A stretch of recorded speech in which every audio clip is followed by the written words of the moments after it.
Hello everyone, it's Jonathan here, founder of Driving Academy. In today's video, we're going to be talking about what is the most misunderstood part of the CDL road test. That's right. The CDL road test, if you're not aware, currently is about a 2.5 hour long test. It's split into 3 different sections. First part of the test is all about inspecting the truck. Second part of the test is about parking the truck 6 different ways. Third part of the test is actually driving the truck on the road itself. So myself, I've been an examiner for years. I probably have examined thousands of tests already. Currently we have full-time examiners who actually do that full-time and examine our students, and we also examine other school students as well. So we have a whole lot of understanding of what happens on the test day. Right? So the cool thing about our school is that we can actually train you for the CDL road test, and then with our third-party testing facility, we're actually going to be the ones testing you as well. So if you just think about it logically, right? If we're the ones going to be training you, that means we're also going to be the ones testing you, so we know exactly how to train you to make sure you pass the test. It's like getting the answers before the actual test in high school. So it's pretty simple. But that being said, what is the most misunderstood part of the CDL road test? And I would have to say it's going to be part of the first section, which is going to be inspection. Specifically, it's going to be the in-cab and air brake inspection. So the inspection itself is going to be split into 2 different parts. You're going to do an outside inspection, which is called a pre-trip. Then you're going to do what's called an in-cab inspection, which is the inside inspection, also included with an air brake section.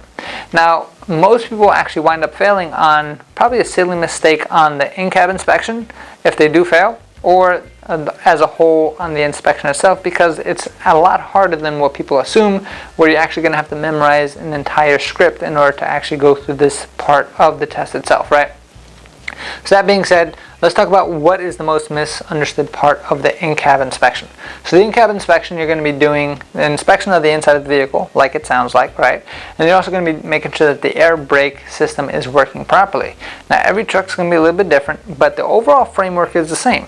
So I'm going to walk you through a quick overview of what the air brake system check looks like, and then I'm going to tell you where most people do get things wrong. So really quick, what you're going to do what's called a safe start, which means you're going to turn on the engine, make sure you build up to 120 to 140 psi, and then that psi is going to start building up because the engine's running, the air compressor's pumping air into the system itself. From there, you're then going to shut the engine off, and then you make sure you turn the key on. If you're in a manual transmission, you're going to make sure that your vehicle is going to be in first gear before you do that. And if you're in automatic, you're going to make sure you chuck the wheels, because we want to make sure that the vehicle does not move during this when we release the brakes. But the first thing that most people fail on is going to be turning that key back on. Now, the reason why the key has to be on is in order for the key to be in the on position, not the engine on, the actual dashboard is going to work. If the key is not in the on position, that means the dashboard is not going to work, and you can't really test if there's any leaks in the system. There's not going to be any buzzers that works, any lights or anything like that. So that's the first misconception that people do have. From there, what's going to happen is then going to be, you're going to release both parking brakes. So that's actually where another group of people actually wound up failing, I think this week when I was going through the report. A lot of people just forgot to punch in the brakes itself, because you have to push the brakes in to make sure that you release the air into the system and making sure that we see if there's any leaks throughout the entire system. From there, you're then going to wait for it to stabilize. You're going to wait 1 minute with no foot on the brake. You cannot lose more than 3 psi in a tractor trailer and 2 psi in a bus. And then you're going to put your foot on the brake itself. And you can't lose more than 4 psi in a Class A and then a 3 psi in a Class B. Put your foot on the brake, and you have to wait that full minute. Some people do make the silly mistake of not waiting a full minute, and if you don't wait a full minute for those things, you will fail the test. So you definitely don't want to do that. Now, from there, the next step is going to be you have to start pumping down the brakes. So you're going to pump down the brakes till it gets to about 60 psi. Once it gets to 60 psi, the light and buzzer will go on. If the key was in the off position, there is going to be no light and buzzer, and that's when you would fail your test. But what happens now is now you're going to make sure you keep pumping the brakes to 40 to 20 psi until the brakes both pop out.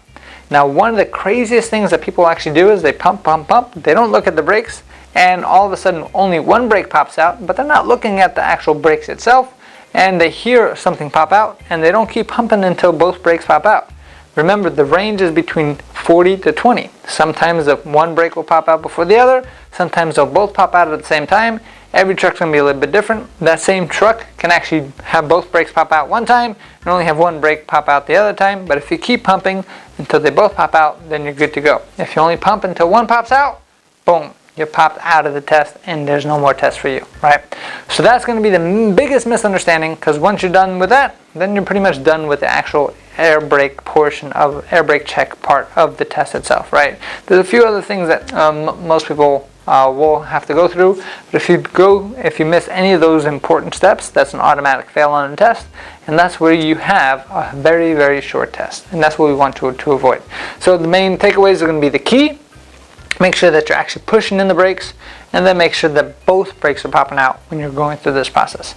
If you don't know anything that I'm talking about here, make sure you check this video out right over here, where we have the air brake check video, and we'll guide you through the exact in-cab inspection, where I'll walk you through the whole air brake check by myself. So if you are interested in learning more, and you want to be a student here at the best truck driving school in the entire country, check out our website, cdldrivingacademy.com. Again, cdldrivingacademy.com. Thanks, and have a great day.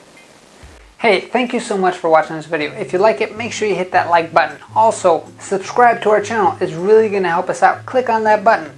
And if you want to continue yourself on your road to freedom, here's more videos to watch. There's endless amounts. Hopefully we get to see each other one day very soon. Thanks.